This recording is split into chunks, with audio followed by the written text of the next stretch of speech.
What is going on YouTube and Weight Loss Warriors? It's your boy C-Dub and I'm back with another video. And today I'm talking about why 98% of us gain our weight back and what we can do to be the 2%. And I'm going to do it right after this.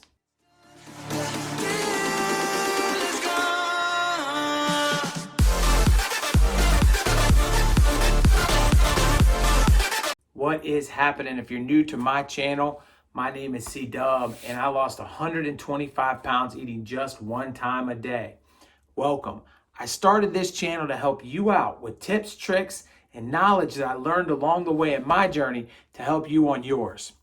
To all of my weight loss warriors, my subscribers, the people that have helped grow this community, I want to take a minute to say thank you to each and every one of you because you are helping me spread the word across YouTube and worldwide to save somebody's life, and I appreciate each and every one of you for doing that. It's very important to me to get people healthy and to get people rolling, and one of the ways that we've got to do that is to discuss the elephant in the room, the fact that people lose weight but they don't keep it off. This was highlighted in the Biggest Loser study, but it's just been statistically proven across the board that 98% of all of us that lose weight gain it back within 5 years of their weight loss. Now, I know I'm only 2 years in, so I haven't reached that 5-year plateau, but I'm confident that I'm going to be in the 2% because I've come up with a system and I kind of got things rolling and I kind of feel like I know what I'm doing now. And I feel like I've already beaten the hard part, but we'll see in time. I'm almost guaranteeing you in 5 years, your boy's going to be standing right here helping people lose weight. But I know that that's not always the case. And how do you hang out with me on that side of the tracks?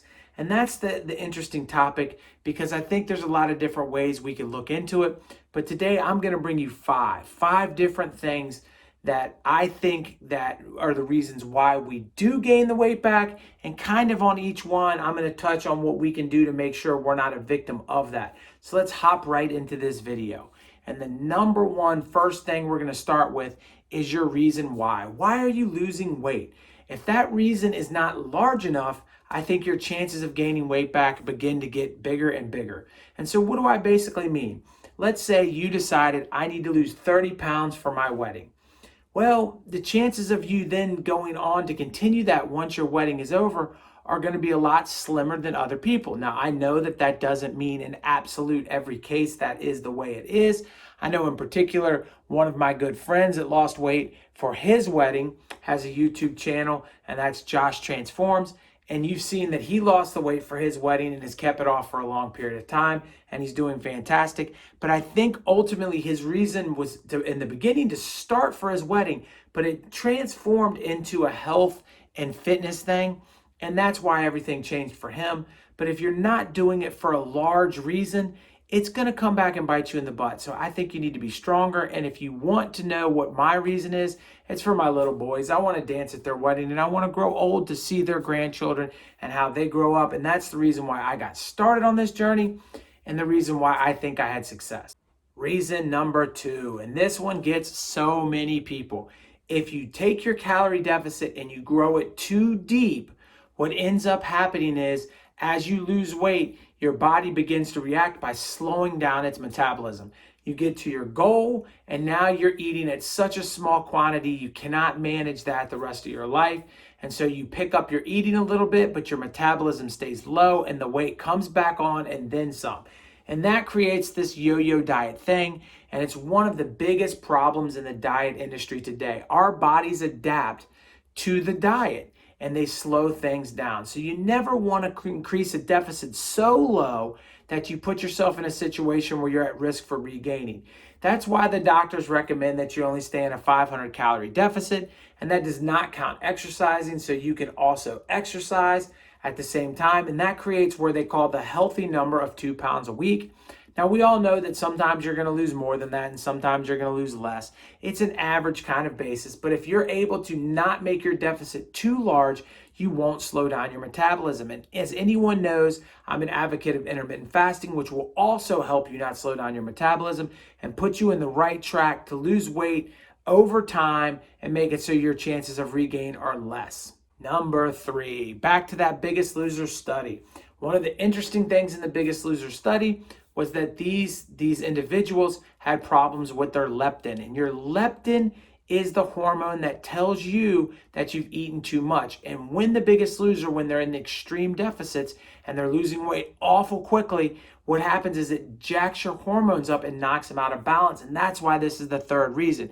If you mess with your leptin, then you're not going to know when you've eaten enough. And when you come off of your diet or when you get into the swing of a regular life, you're going to be extra hungry because of the dieting you did, and it'll mess it up. And you can also take your insulin if you don't get that right and get yourself into a situation where you start to gain back and get a little insulin resistant, and all of your hormones can start to kind of not work right if you're not very careful and you're not aware of the different things that can make your hormones do these things. The easiest thing to do is to add some intermittent fasting in again, and I think that will help balance those hormones out and it'll put you in a better spot. Number 4, this one is the one that I want to drive home to you, that I want to talk about because I don't think it gets talked about enough, and I want to make sure that each and every one of you fully kind of understand this. When we're talking about weight loss and people that have had success, most of the people I've come across have changed not only something about their like diet, lifestyle kind of thing, as far as, either cutting back and into some kind of new form of eating, but they've also added some kind of fitness. And that is such a key component in my opinion. Now listen, when I first started losing weight, I've told all of you, it was about a year before I even got into fitness. And then I started my walking, which is my number one form of exercise. And now I've added weightlifting to that as well. But ultimately, I knew that as I got lighter, I might start moving a little more, but I did not realize how much more I would get into fitness as I lost weight. But looking around me at other successful people, such as 6 miles from supper, adding 6 miles of walking to her life every day, and she's kept the weight off, as you guys are well aware. You've got guys like Obese to Beast, which is now CrossFit Crazy. You've got guys like Brit's Fitness that has also lost a massive amount of weight and is now into exercising. And the list goes on and on, full of YouTube influencers. And most of these people that have kept their weight off for long periods of time have added fitness into their life. So I want to stress this because I know that a lot of people that are just starting off hate fitness and they're morbidly obese and they're saying right now, all right, forget C-Dub, I'm smashing the thumb down button. But I want you to understand that this does not mean that you have to be a CrossFit expert or you have to walk 6 miles or you have to go running.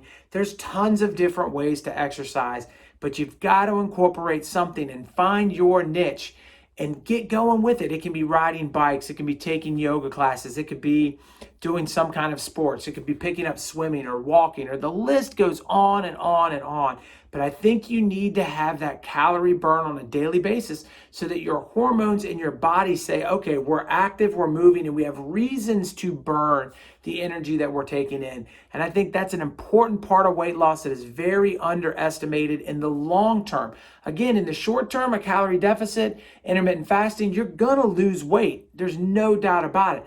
But to keep it off, I think you have to get your body used to moving more and expending some of that energy that you would be taking on food through exercise. Number 5, and the final reason, and this one's going to hit home. I saved it for last because it is the most important reason why. You don't continue to do what you did to get there. And this is where people fail across the board the most, and I can't stress it enough. If you are doing a particular eating method or diet, you have to continue to do it. If you have an intermittent fasting protocol, you have to continue to do it. Now, I will say that you can maybe adjust things slightly a little bit one way or another, but you generally have to at least be in the neighborhood or have a plan to, when you come out of it, of something new to do.